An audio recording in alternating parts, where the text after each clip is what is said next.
First question है elasticity पे base. A block of mass m is suspended from A light wire of length l, cross section area E and junks modulus y, find the elongation in the wire. बेटा ये मेरे पास एक wire है, इस wire से एक m मास का block टंगा दिया, यंग्स मॉडुलस y है, लेंथ a है, एरिया a है, लेंथ l है। बेटा यहाँ इस पे टेंशन लगेगी T और इधर होगा mg। तो पहली बात तो ये आ गई, ब्लॉक रेस्ट पे है, तो I will write it like tension is equal to mg। Tension किसके इक्वल होगी बेटा? mg के इक्वल होगी। अब अगर मैं यहां से स्ट्रेस निकालूं तो ध्यान रखना, stress is not mg by area, stress is restoring force by area, this is mg by area. Tension by area, by chance tension mg के इक्वल है तो इसलिए इसको मैंने टेंशन की जगह mg रख दिया, this is mg by area. Find the elongation in the wire. अब अगर मुझे स्ट्रेन निकालना हो, stress by strain is equal to y, तो strain will be equal to stress by y।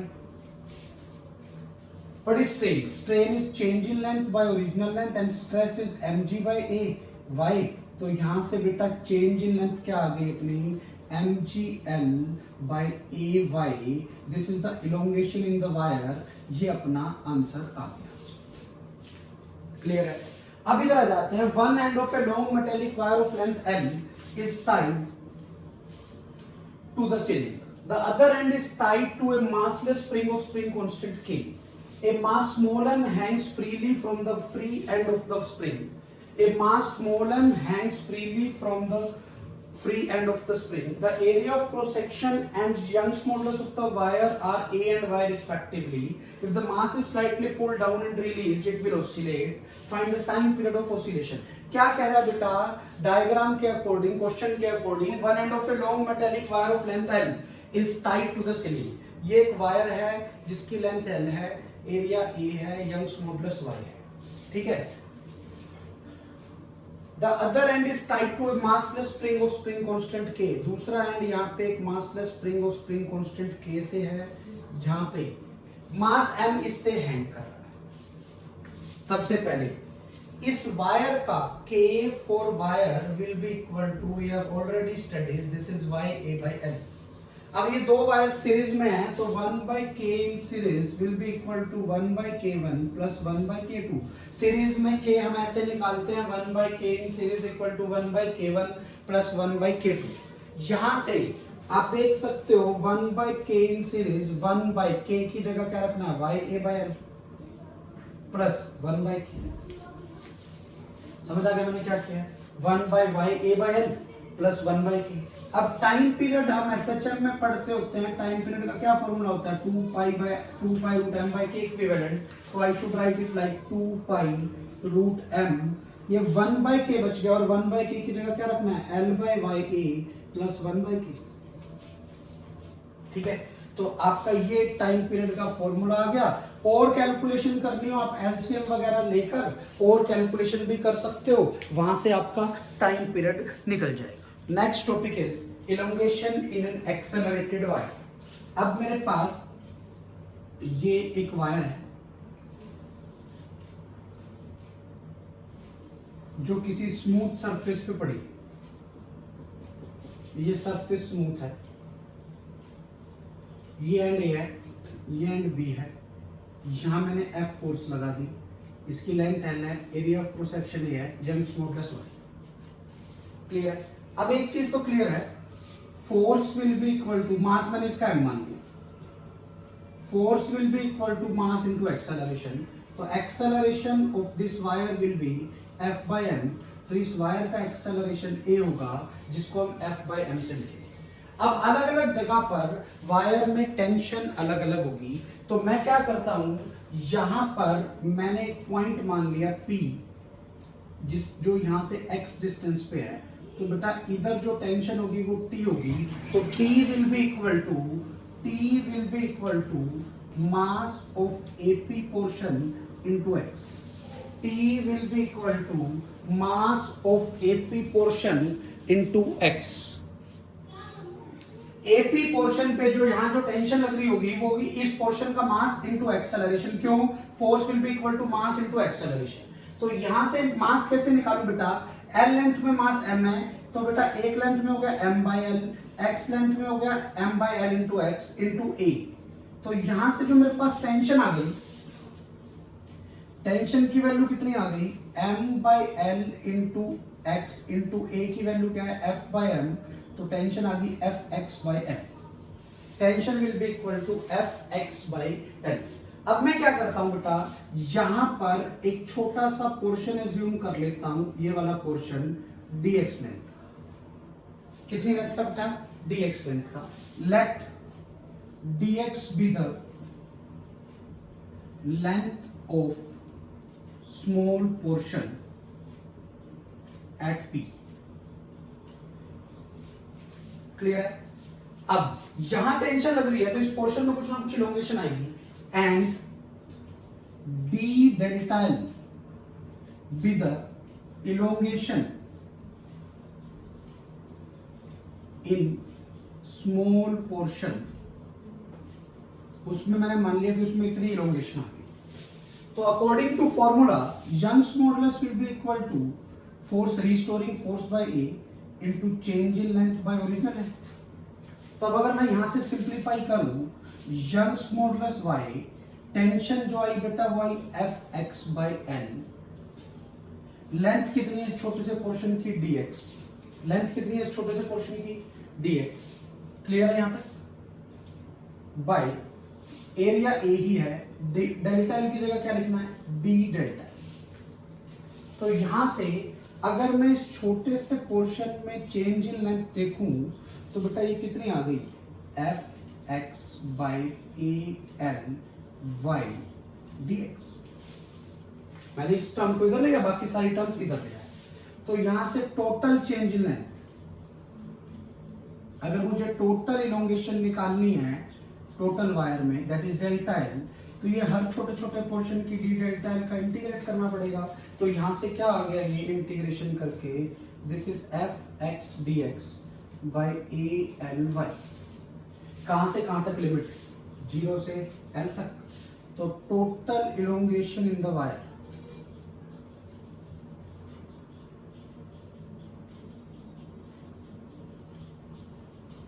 क्या बन गई, F by A L Y integration of X D X, कहां से कहां तक, 0 से एल, जिसको मैं डेल्टा एल बोल रहा हूं। तो जैसे आप इसका इंटीग्रेशन करके सोल्व करोगे, F by A L Y X square by 2 from 0 to L. तो जैसे आपने इसको सिंप्लीफाई करके रिजल्ट लिखा, your delta L comes out to be F L by 2ay। This is the total elongation in the wire. ये तब है जब वायर क्या कर रही है बेटा, एक्सेलरेट कर रही है। इसमें ध्यान रखना है नीचे कितने का फैक्टर एक्स्ट्रा आया, 2 का। अगर सीधा लिखते ना F L by A Y तो वो आंसर सही नहीं होता। इसमें कुछ चीजें आपको ध्यान रखने की हैं। अलग अलग जगह पर टेंशन, अलग अलग पोर्शन में tension directly proportional to X होगी। क्लियर है? मतलब अलग अलग पोर्शन में स्ट्रेस होगा, टेंशन बाय एरिया वो एक्स के प्रोपोर्शन होगा। समझ आ रही है? जब भी स्ट्रेस एक्स के प्रोपोर्शन आएगा तो नीचे 2 का वेक्टर फालतू आएगा। हर जगह पर चेंज इन लेंथ अलग अलग होगी। अब अगर मैं अलग अलग पोर्शन में स्ट्रेन की बात करूं, what will be strain, strain अलग अलग पोर्शन में होगा स्ट्रेस बाय वाई।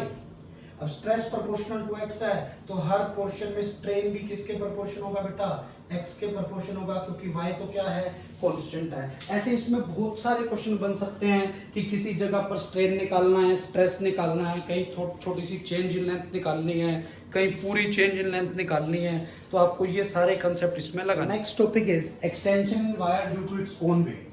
अभी तक हमने जो वायर कंसीडर की थी उसका खुद का वेट नहीं था। अब हम जो वायर ले रहे हैं इसका खुद का वेट है। तो ये एक वायर हो गई जिसका मास m मान लिया, लेंथ l है, area of cross section a है, यंग्स मॉडुलस y। मुझे इसमें अब खुद के वेट की वजह से क्या निकालनी है, एक्सटेंशन निकालनी है। शॉर्टकट तो ये है, total extension will be equal to force mg l by 2ay। इसमें 2 का फैक्टर 7 आता है, ये याद रखना है। पर मैं आपको डिटेल में बताऊंगा, कई बार कई क्वेश्चंस बन जाते हैं। मैं क्या कर रहा हूँ, मैं यहाँ पे x डिस्टेंस कंसीडर कर रहा हूँ और यहाँ पर मैंने एक छोटा सा पोर्शन मान लिया dx लेंथ। कितने लेंथ का, dx लेंथ का। इस पोर्शन का नाम ये a था, ये b था, ये p है, इसको p डैश नाम दिया। ठीक है, अब सबसे पहले tension at p will be equal to जितना वेट नीचे है weight of p A portion.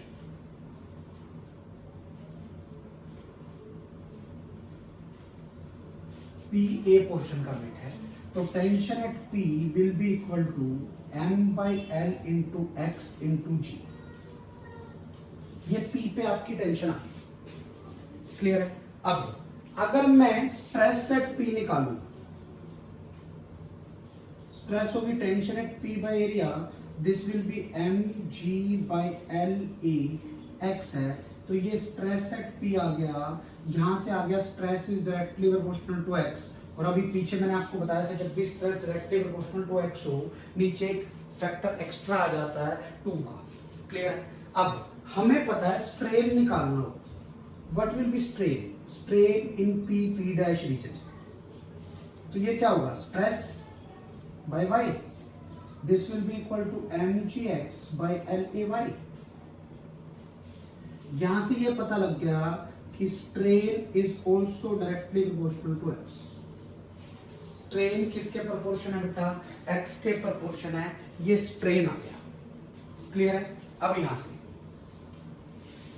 अब बड़े ध्यान से स्ट्रेन आ गया। अब let dx be the length of small portion, original length मान ली मैंने स्मॉल पोर्शन p डैश की, मैंने ओरिजिनल लेंथ dx मान ली, and d delta l be the extension in p dash part. अब बेटा अलग अलग जगह पर एक्सटेंशन अलग अलग क्यों है, यहाँ टेंशन बहुत कम है, मतलब यहाँ स्ट्रेस बहुत कम है, तो एक्सटेंशन भी कम होगी, यहाँ एक्सटेंशन ज्यादा होगी, अगर बराबर पोर्शन की लेंथ मानते तो नहीं होगा। तो ये क्या बन गया, ये बन गया d delta l by dx should be equal to strain which is equal to mgx by la y। तो ये आ गया d delta l will be equal to mgx dx by la y, clear है। यहां से अगर मुझे total elongation in the wire निकालनी हो, which is delta l, this is integration of d delta l, this can be written as mg by la y integration of x dx। Limit कहां से कहां तक, 0 से आती, तो ये आ गया total elongation in the wire is mg। जब आप इंटीग्रेशन वगैरह करके पूरा लिखोगे 2ay, इसमें ध्यान रखना है एक एक्स्ट्रा फैक्टर आ जाता है, किसका बेटा, 2 का, जो आपको ध्यान में होना चाहिए। अब कुछ क्वेश्चंस हैं, देखना लास्ट वाला क्वेश्चन तो एम्स 2002 में आया हुआ है, पहले इसी क्वेश्चन को ही देख लेते हैं। The breaking stress of a wire depends on, हम पहले पढ़ चुके हैं कि ब्रेकिंग स्ट्रेस किस किस चीज पर डिपेंड करता है। ब्रेकिंग स्ट्रेस एक मटेरियल की प्रॉपर्टी है, स्टील की वायर कितनी भी बड़ी हो, कितनी भी मोटी हो, कितनी भी लंबी हो, ठीक है, कैसा भी शेप ऑफ क्रॉस सेक्शन हो, पर है स्टील तो ब्रेकिंग स्ट्रेस सेम होगा। तो breaking stress of a wire depend on length पे करता है, नहीं। मटेरियल पे करता है, बिल्कुल सही, मटेरियल पे करता है। रेडियस पे डिपेंड नहीं करता, शेप पे डिपेंड नहीं करता। समझ में आ गया मैंने क्या कहा है। अब आते हैं हम फर्स्ट क्वेश्चन पे। A wire of radius R breaks if tension it is T. अब बेटा ब्रेक्स की बात हो रही है, मतलब ब्रेकिंग स्ट्रेस की बात है, और ब्रेकिंग स्ट्रेस मैंने आपको कहा है एक वायर का सेम होगा, तो ब्रेकिंग स्ट्रेस क्या होगा, कांस्टेंट होगा, this is tension by area कितना होगा, pi R square. The maximum tension that may be given to a similar rope of radius 2r। तो इसका मतलब अब जो नई टेंशन मुझे निकालनी है, रेडियस अब मुझे 2r चाहिए, तो पाई से पाई कैंसिल, आर स्क्वायर से आर स्क्वायर कैंसिल, तो जो नई टेंशन आ गई दैट इज 4t। कितनी आ गई बेटा, 4t। तो ये आपको ऐसे निकालनी है। इसमें हमें ये एज्यूम करना है कि ब्रेकिंग स्ट्रेस सेम रहेगा। एज्यूम नहीं किया, ये कंसेप्ट है। ब्रेकिंग स्ट्रेस सेम क्यों रहा, क्योंकि मटेरियल सेम है, वायर का मटेरियल चेंज नहीं हुआ, इसलिए ब्रेकिंग स्ट्रेस भी सेम रहा। अब अगले क्वेश्चन पे आ जाता हूं। A weight of 10 kg can be suspended from a wire just before breaking. मतलब अभी जो ब्रेकिंग स्ट्रेस हो गया 100 mg by pi r square। If the wire is broken into two equal parts, each of half the length, अब wire की length आधी करी है, रेडियस चेंज नहीं करी, तो बेटा अब भी जो ब्रेकिंग स्ट्रेस होगा, ब्रेकिंग स्ट्रेस तो सेम का सेम रहना है, रेडियस मैंने चेंज नहीं करी, तो वेट पे भी कोई फर्क नहीं पड़ेगा क्योंकि breaking stress same, area same, तो बेटा ब्रेकिंग फोर्स भी क्या रहेगी, सेम। यहाँ फोर्स 10 kg लग रही है, तो यहाँ भी कितनी फोर्स लगानी पड़ेगी बेटा, आधे वाले पार्ट पे भी 10 kg। हाँ, अगर मैंने वायर को दूसरे तरीके से काटा होता कि उसकी रेडियस चेंज हो गई होती, तो वेट चेंज हो गया होता इन सच ए वे कि स्ट्रेस सेम का सेम रहता। अगला क्वेश्चन है बेटा, एम्स 2018 में आया हुआ है, Young's modulus of a rope of 10 metre length and having diameter of 2 centimetre is this. If the elongation produced in the rope is 1 centimetre, then हमें फोर्स अप्लाइड बतानी है। बेटा यंग्स मॉडुलस का क्या फॉर्मूला होता है, F by A change in length by original length. तो यहां से अगर मैं डेल्टा L निकालूं तो it becomes FL by AY। Clear है? हमें क्या निकालनी है, फोर्स निकालनी है। मतलब अगर मैं यहां से फोर्स निकालूं तो क्या आ गया, YA delta L by L। What is Young's modulus? Young's modulus is 20.0 into 10 to the power 11। क्लियर है? मैं सब कुछ डाइन में निकाल देता हूं, देखेंगे बाद में क्या है। ये अभी सीजीएस यूनिट में है। एरिया सीजीएस में पाई आर स्क्वायर, डायमीटर 2 सेंटीमीटर है तो बेटा 1 का स्क्वायर हो गया, रेडियस आधी हो गई। ठीक है, delta L, delta L is the change in length, change in length is 1 centimetre. सब कुछ मैं सीजीएस में लिख रहा हूं। Divide by original length, 10 metre है बेटा, सेंटीमीटर में बनाऊंगा तो इनटू 10 की 2 हो गया। क्लियर है? What is pi? Pi is 3.14, pi is 3.14, तो एफ कितना आ गया, 20 into 3.14 into 10 to the power, ये तो आ गया बेटा 11 और नीचे से 3 तो ये 8। दिस इज 6.28 इंटू 10 की पावर 9 डाइन।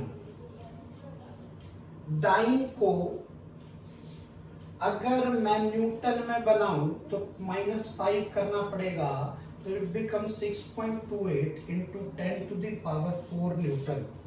ये आ गया आंसर आपका बी पार्ट। समझ आ गया कैसे करना है? सिंपल सा फॉर्मूला लगा के मैंने इस क्वेश्चन को किया है।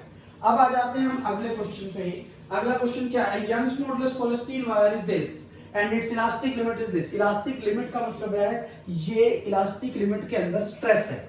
इलास्टिक लिमिट का मतलब है ये स्ट्रेस है उसके corresponding. By how much can steel wire be 3 metre long and 2 metre diameter be stretched before the elastic limit is exceeded. अब मुझे स्ट्रेच बताना है कितना होगा। अब बेटा जितना स्ट्रेच होने का मतलब है मुझे चेंज इन लेंथ निकालनी है। मुझे क्या निकालनी है? Change in length. What is change in length? Change in length is F L by AY। F L by AY। ठीक है, अब या आप ये कह सकते हो change in length will be equal to stress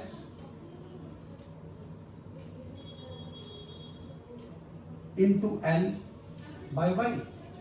अब कितना स्ट्रेस इलास्टिक लिमिट में लग रहा है? That is 2.5 into 10 to the power 8। इतना स्ट्रेस लग रहा है। लेंथ कितनी है? लेंथ कितनी है बेटा? 3 मीटर, तो ये आ गया 3 मीटर बाय y कितना है? y is 2 into 10 to the power 11। ये इतने मीटर आंसर आ गया आपका। अब इसको सिंप्लीफाई कर लेते हैं। 1.25 इंटू 3 इंटू 10 की -3 metre. This is 3.75 millimeter will be your answer। ये आपका बेटा आंसर आ गया एम्स 2015 में आया हुआ क्वेश्चन है। अगले क्वेश्चन पे आते हैं। The stress strain curves are drawn for two different materials X and Y। It is observed that the ultimate strength point। अब आपको देखो थोड़ा सा मैं रिकैप कराता हूं। अगर हमने स्ट्रेस और स्ट्रेन में ग्राफ बनाया था, इधर स्ट्रेस था इधर स्ट्रेन था, ग्राफ बनाया था तो वो ग्राफ कुछ ऐसा आया था, यहां से ऐसे फिर ऐसे करके ऐसे आया था। याद बताओ, ये अल्टीमेट वाला था, ये फ्रैक्चर पॉइंट था। अगर आपको ध्यान हो, ये फ्रैक्चर पॉइंट था, ये अल्टीमेट स्ट्रेंथ था। ये जितना ज्यादा होगा उतना मटेरियल ब्रिटल होगा, उतना मटेरियल डक्टाइल होगा। ये जितना कम होगा मतलब जल्दी टूट गया। तो क्या है, the stress strain curves are X and Y, it is observed that ultimate strength point and fracture point are close to each other, पास पास है, मतलब जल्दी टूट गया, जल्दी टूट गया मतलब ब्रिटल है। तो बेटा पहले वाला मटेरियल कैसा है, एक्स मटेरियल कैसा होना चाहिए, ब्रिटल होना चाहिए। And are far apart for material Y, तो वाई ये दूर है मतलब बहुत देर से टूटा, तो वाई कैसा होना चाहिए, डक्टाइल। तो we can say that material X and Y are likely to be brittle and ductile. NEET 2019 में आया हुआ क्वेश्चन है, इस टाइप के क्वेश्चंस आप देख सकते हो, कर सकते हो try. Next topic is bulk modulus of elasticity. Bulk modulus of elasticity का क्या फॉर्मूला होता है बेटा, normal stress by volumetric strain. Normal stress by volumetric strain, I can write it like F by A, change in volume by original volume, or minus delta P by delta V by V, which can be written as minus V delta P by delta V. Negative sign इसलिए लगाया है, जब pressure बढ़ेगा तो volume कम होगा, इसीलिए ये ऐसे लगाते हैं। सबसे इंपॉर्टेंट चीज है, वॉल्यूम का चेंज सॉलिड लिक्विड गैस तीनों में हो सकता है, तो B is defined for solid liquid and gas, तीनों के लिए bulk modulus of elasticity define. अब तीन चीजें लो, एक सॉलिड, एक लिक्विड, एक गैस, तीनों का सेम वॉल्यूम, तीनों पे सेम प्रेशर लगाओ, सेम प्रेशर है, सेम वॉल्यूम है, ठीक है। एक्सटर्नल प्रेशर सेम लगाया, सेम वॉल्यूम है, मतलब सेम चेंज इन प्रेशर किया, वॉल्यूम भी सेम है। किसमें चेंज इन वॉल्यूम सबसे कम आएगा, सॉलिड में कम चेंज होगा वॉल्यूम, जिसका चेंज इन वॉल्यूम कम आएगा उसका बल्क मॉडुलस ऑफ इलास्टिसिटी क्या होगा बेटा, ज्यादा होगा। तो bulk modulus of elasticity solid का ज्यादा होता है लिक्विड से, और लिक्विड का ज्यादा होता है किससे बेटा, गैस से। ये आपको ध्यान रखना है, सॉलिड का लिक्विड से, लिक्विड का गैस से, ये आपको क्लियरली समझ में आना चाहिए कि ये रिजल्ट आपको ध्यान रखने हैं।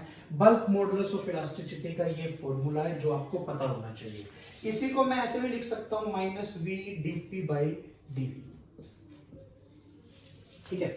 अब अगर मैं कहूं मुझे bulk modulus of elasticity for isothermal process निकालना है, तो it comes out to be P. Bulk modulus of elasticity for adiabatic process निकालना है, जो हम पहले देख चुके हैं, it comes out to be gamma P. Bulk modulus of elasticity for isochoric process निकालना है, आइसोकोरिक में कोई भी वॉल्यूम चेंज नहीं होगा, अगर चेंज इन वॉल्यूम जीरो है तो बेटा डेल्टा वी जीरो, तो bulk modulus infinity. And bulk modulus of elasticity for isobaric process, कोई प्रेशर चेंज नहीं हो रहा, तो डेल्टा पी जीरो, तो bulk modulus of elasticity zero हो गई। यहीं से एक और टर्म आती है, दैट इज कंप्रेसिबिलिटी। क्या नाम है बेटा इसका, कंप्रेसिबिलिटी। कई बुक्स इसको C से लिख देती है, कुछ बुक्स K से लिख देती है, and this is equal to 1 by V, 1 by B।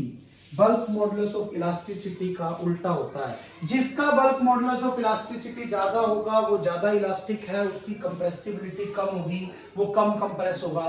तो सॉलिड लिक्विड गैस में कौन कम कंप्रेस होता है, सॉलिड, इसलिए उसका बल्क मॉडुलस ऑफ इलास्टिसिटी क्या है बेटा, ज्यादा। Next heading is change in density with pressure. अब आपको पता बेटा डेंसिटी का फॉर्मूला, रो ओरिजिनल डेंसिटी मैंने m by v नॉट मान ली। अब मैंने क्या किया, प्रेशर बढ़ा दिया, तो वॉल्यूम कम हो गया होगा, वो हो गया होगा v not minus delta v। Pressure बढ़ाने से मैंने ये अज्यूम कर लिया कि वॉल्यूम कम हुआ, इसलिए मैंने माइनस का साइन साथ लगाया। तो अब ये आ गया m by v naught into 1 minus delta v by v naught. तो rho is equal to rho naught by 1 minus delta v by v naught. यहां से हमें ये पता है बल्क मॉडुलस का क्या फॉर्मूला होता है, minus delta P by delta V by V naught. Clear है। तो यहां से बेटा माइनस हटा दिया, क्यों, क्योंकि मैंने पहले ही बता दिया कि वॉल्यूम कम हुआ, तो मैंने माइनस ऑलरेडी एडजस्ट कर चुका हूं मैं। तो delta V by V naught is equal to delta P by B.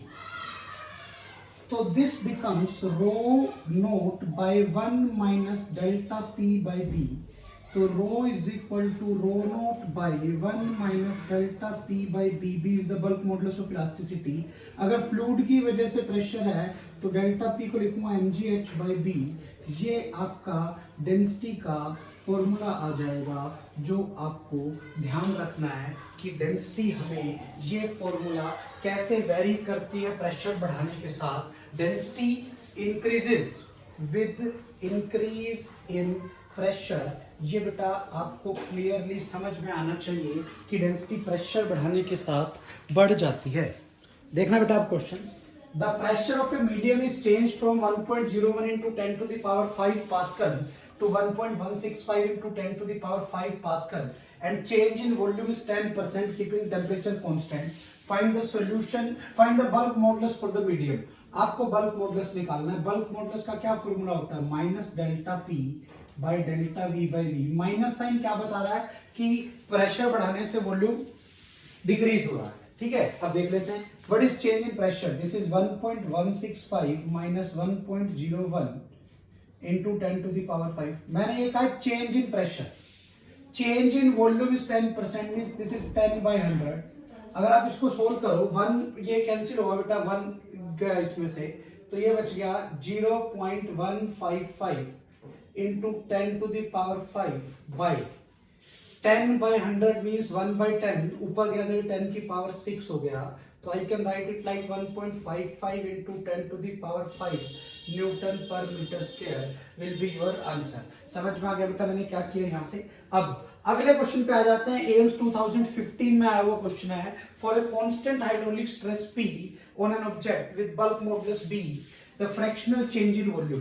बेटा अब स्ट्रेस दिया हुआ है, स्ट्रेस का मतलब प्रेशर दिया हुआ है, delta P by delta V by V, ये B है, ये आपको P दिया हुआ है, आपको फ्रैक्शनल चेंज इन वॉल्यूम निकालना है। यहां से what is fractional change in volume? This is P by V। कितना आ गया बेटा? P by B। तो ये आ गया बेटा P बाई B। एम्स 2015 में ये क्वेश्चन आया हुआ है, तो इसको आपको ऐसे। हाँ बेटा, इसी क्वेश्चन के अंदर एक चीज और देखनी है। कई बार क्या होता है, अगर मैं कह दूं कि ऑब्जेक्ट स्फेरिकल है, ऑब्जेक्ट कैसा है बेटा? स्फेरिकल है, चेंज इन रेडियस पूछ ले, तो बेटा delta V can be written as 3 delta R by R. क्यों लिखा? अगर स्फेरिकल है तो वॉल्यूम होगा 4/3 पाई आर क्यूब, तो यहां से आ गया delta V by V is equal to 3 delta R by R. तो वॉल्यूम का change 3 delta R by R आ गया, this is P by B. तो ये आ गया delta R by R is P by 3b। ये डिक्रीज इन रेडियस आ गया, ये question fractional decrease in radius आ गया।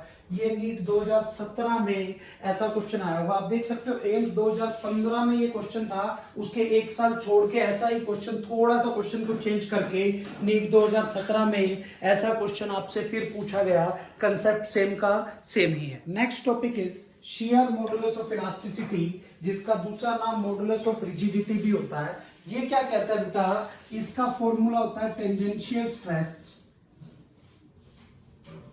Bye shear strain. Tangential stress by shear strain, ये इसका बेटा फॉर्मूला होता है। जैसे मेरे पास ये एक ऑब्जेक्ट है, मैंने इस पे कोई टेंजेंशियल फोर्स लगाई, इस फोर्स के लगाने की वजह से ये ऑब्जेक्ट यहां से ऐसा हो गया,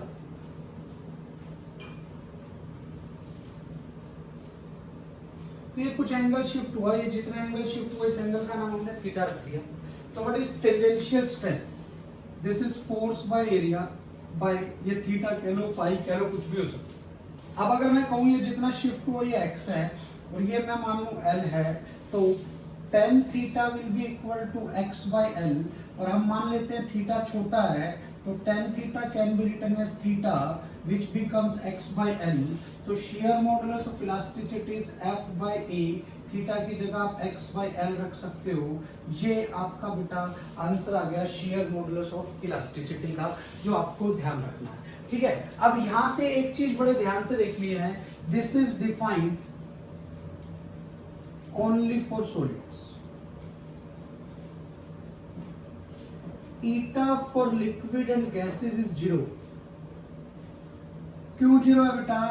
liquid and gases can not sustain the tangential force, that's why eta for liquid and gases is 0। shear modulus of elasticity is defined only for solids। Young's modulus of elasticity is defined only for wires।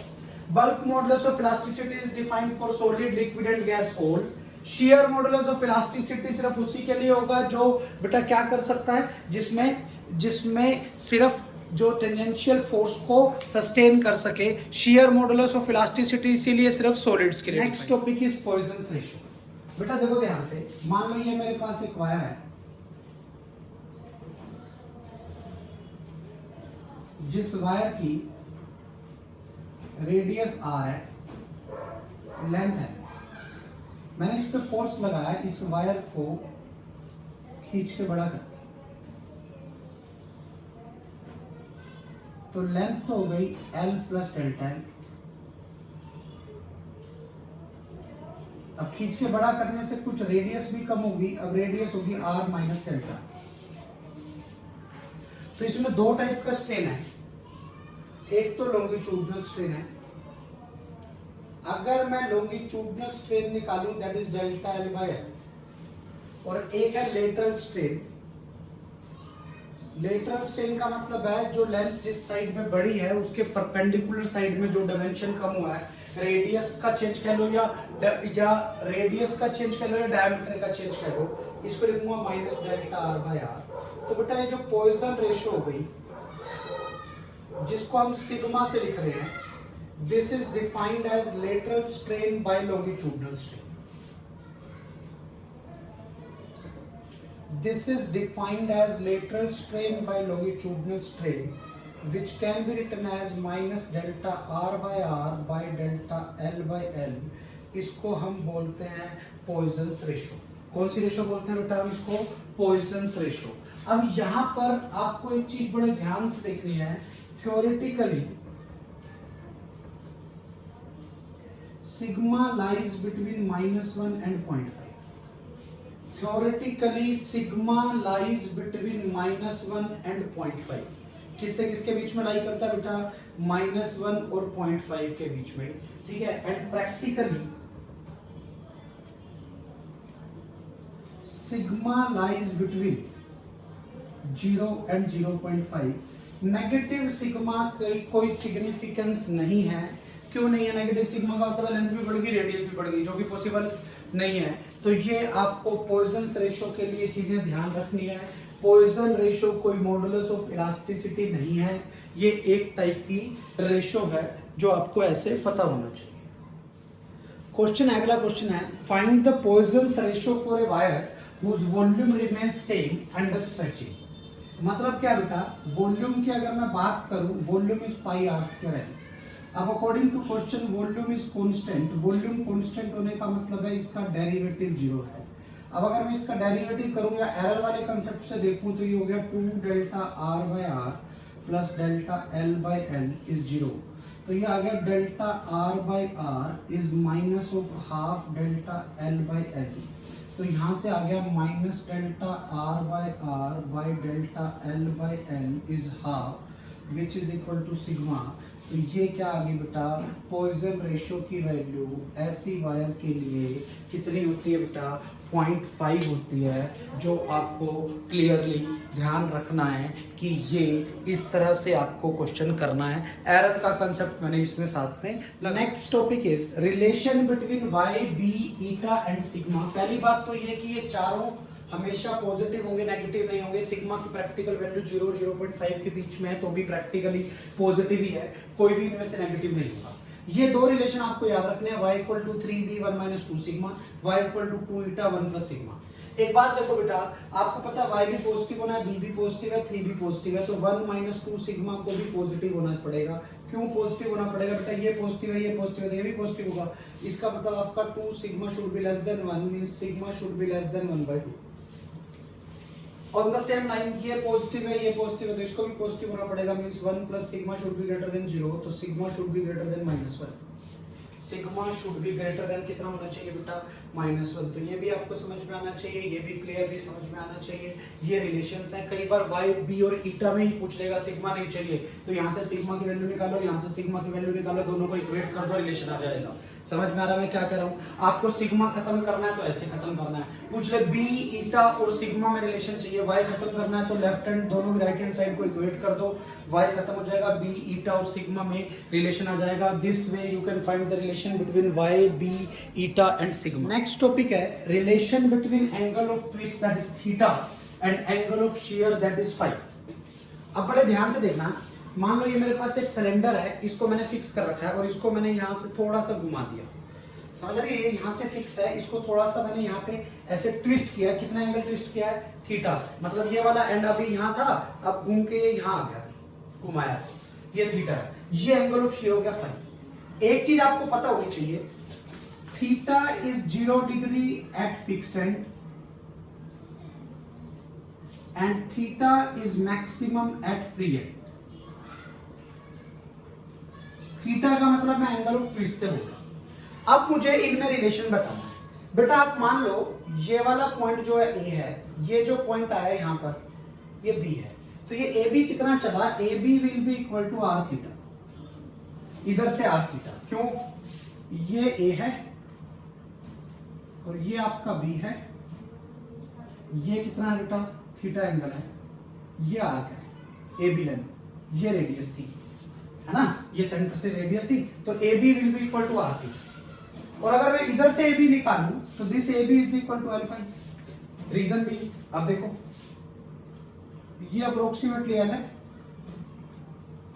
ये phi angle, ये ए से B आया, तो A B will be equal to L phi, angle equal to R by radius. Approximation लगाइए मैंने, क्योंकि ये वाली तो बिल्कुल एल ही है ना सीधी, क्योंकि ये और ये तो पैरेलल ही होंगे, ये तो एल होगी ब्लैक वाली, तो यहां से आ गया R theta is equal to L phi.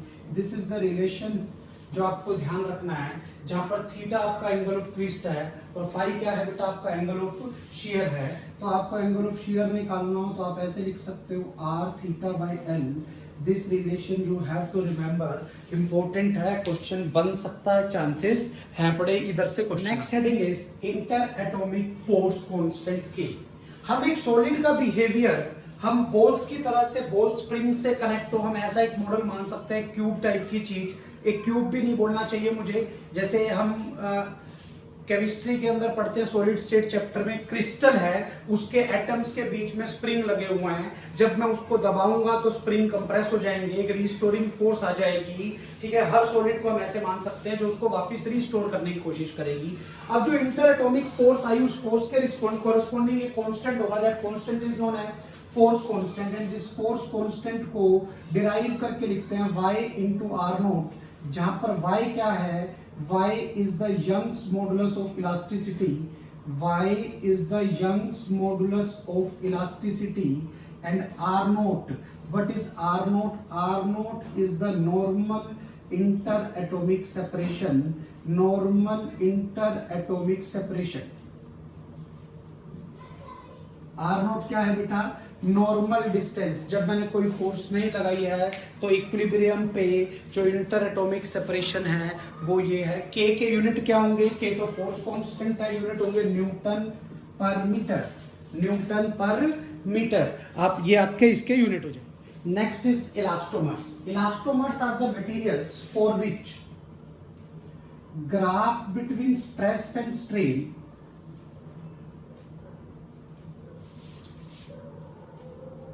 is not a straight line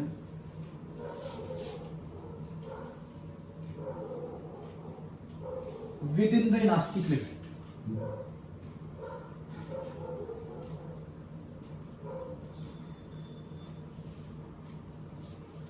मतलब यह है कि अगर यहां स्ट्रेन हो और यहां स्ट्रेस हो, तो स्ट्रेस और स्ट्रेन में जो ग्राफ आएगा वो ग्राफ ऐसा है, ठीक है। तो ये ग्राफ इलास्टोमर्स के लिए आता है। इलास्टोमर्स के लिए strain is large as compare to stress applied. जो हम स्ट्रेस अप्लाई करते हैं उसके कंपैरिजन में स्ट्रेन क्या आता है, ज्यादा आता है। Elastomers have no plastic region, इनमें कोई भी प्लास्टिक रीजन नहीं होता, इलास्टोमर्स में कोई भी प्लास्टिक रीजन नहीं होता। Their breaking point is close to their elastic limit, their breaking point is close to their elastic limit। ये किसके लिए बेटा, इलास्टोमर्स के लिए। एग्जाम्पल की बात करूं तो एग्जाम्पल है रबड़। रबड़ देखो जब तक खींच के छोड़ोगे वो इलास्टिक रीजन में ही है, बट एकदम थोड़ा सा भी ज्यादा खींच दोगे तो वो ऐसा कभी भी नहीं होगा कि परमानेंटली खींची हुई रह जाए, बट इलास्टिक रीजन के जस्ट बाद टूट जाएगी। ऐसा नहीं होगा कि परमानेंटली खींची हुई रह जाए, जैसे ही छोड़ोगे वापस तो आएगी आएगी। तो इसका मतलब इनका कोई प्लास्टिक रीजन नहीं होता। What do you mean by elastic fatigue? The temporary loss of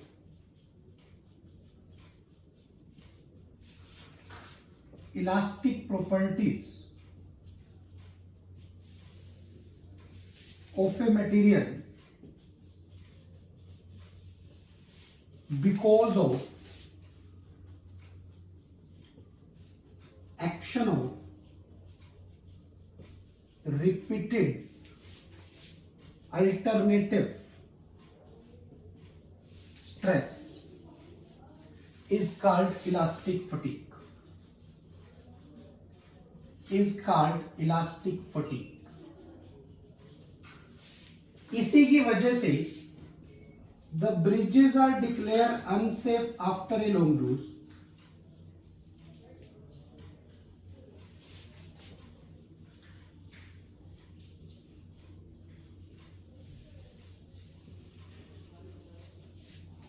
bridges को अनसेफ डिक्लेयर कर दिया जाता है after a long use.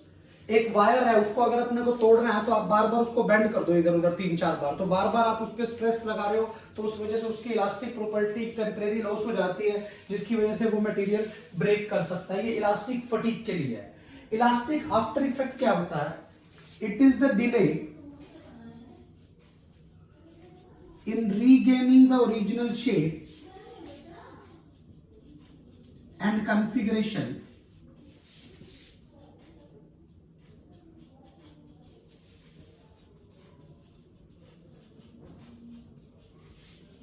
after removal of the deforming forces.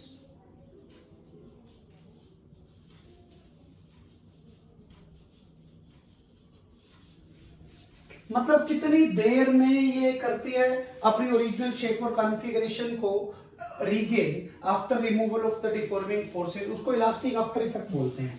कहने का मतलब इट इज द टाइम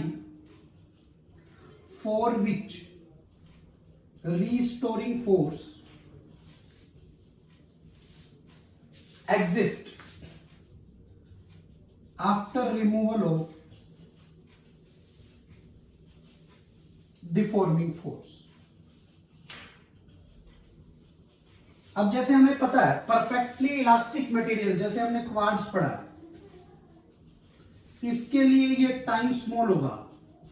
मतलब जो मटेरियल परफेक्टली इलास्टिक होंगे, मतलब फटाफट अपनी ओरिजिनल शेप रीगेन कर लेंगे, उनमें इलास्टिक आफ्टर इफेक्ट कम होगा, ठीक है। और जैसे जो प्लास्टिक मटेरियल होंगे, जैसे क्ले की बात करूं, इनके लिए ये इलास्टिक आफ्टर इफेक्ट ये वाला टाइम क्या होगा बेटा, ज्यादा होगा।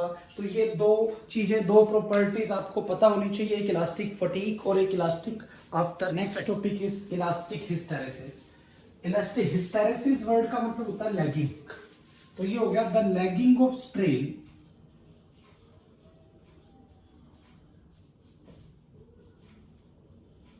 Behind the stress is called elastic hysteresis. Is called elastic hysteresis. इसको हम इलास्टिक हिस्टेरेसिस बोलते हैं।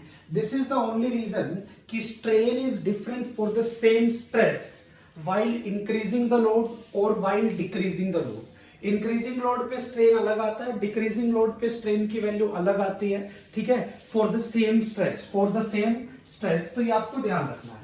जैसे मैं ये कहूं कि अगर मुझे स्ट्रेस और स्ट्रेन में ग्राफ बनाना है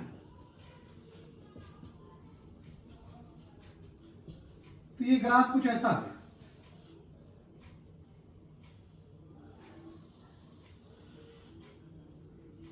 एक ग्राफ ऐसा है, मान लो ये ए मटेरियल के लिए है, एक दूसरे मटेरियल के लिए बनाऊं,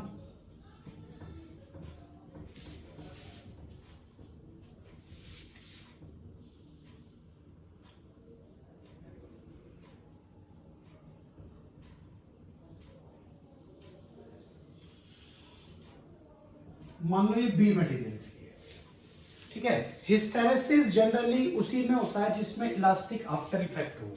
जैसे एग्जांपल के लिए रबड़ की बात कर रहा हूँ, रबड़ में होगा तो ये आपको ध्यान रखना है, ठीक है। जनरली इलास्टोमर्स के लिए होता है, आप ये भी बोल सकते हो। यहाँ पे स्ट्रेन और स्ट्रेस में ये दो ग्राफ आ गई, ये रबड़ ए है और ये रबड़ बी है।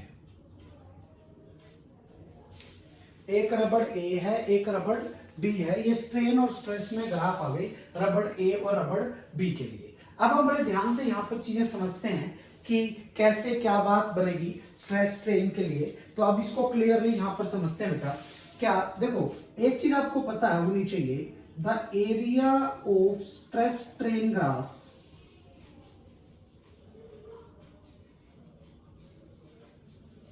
और hysteresis loop gives us energy lost per unit volume in the form of heat.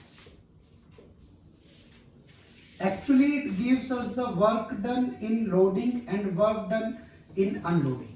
अब अगर मुझे कार के टायर बनाने हैं तो मैं क्या चाहूंगा, एरिया ज्यादा हो के एरिया कम हो, हीट लॉस ज्यादा हो के हीट लॉस कम हो, हीट लॉस ज्यादा हो या हीट लॉस कम हो। आप चाहोगे हीट लॉस कम हो तो कार के टायर रबड़ ए के बनाने चाहिए।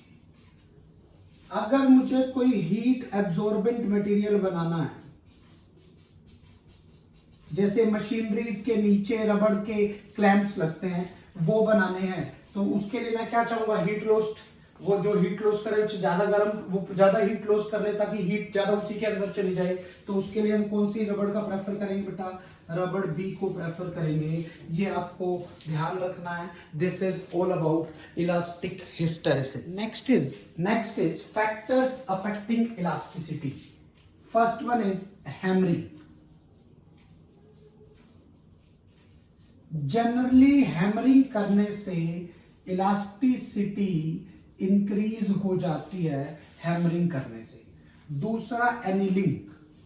एनीलिंग का मतलब क्या होता है बेटा, पहले मटेरियल को हाई टेम्परेचर पर हीट करना,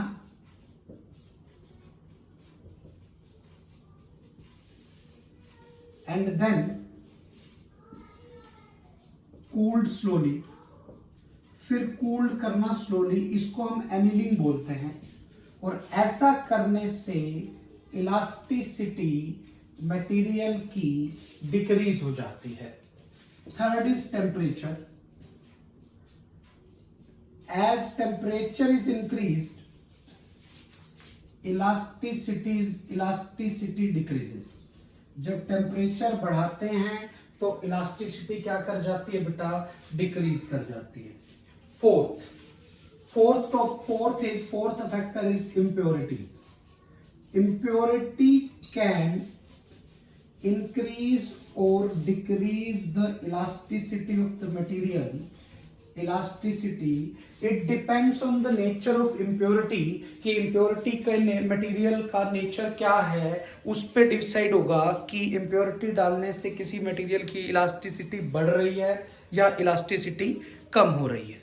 next topic is potential energy stored in A deformed object. अब डिफॉर्म्ड ऑब्जेक्ट में हमें पोटेंशियल एनर्जी स्टोर्ड मान लिया, मैं मानता हूं कि एक स्ट्रेस्ड वायर है, वायर में हमें पता है कि पोटेंशियल एनर्जी कितनी स्टोर होती है, हाफ के डेल्टा एल का square, which can be written as half K की वैल्यू क्या आती है बेटा, Y A by L into delta L into delta L.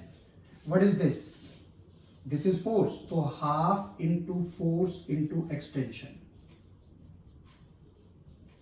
This is potential energy stored in the wire. अब यहीं से potential energy stored per unit volume निकालूं तो ये होगा half into force by area into extension by original length.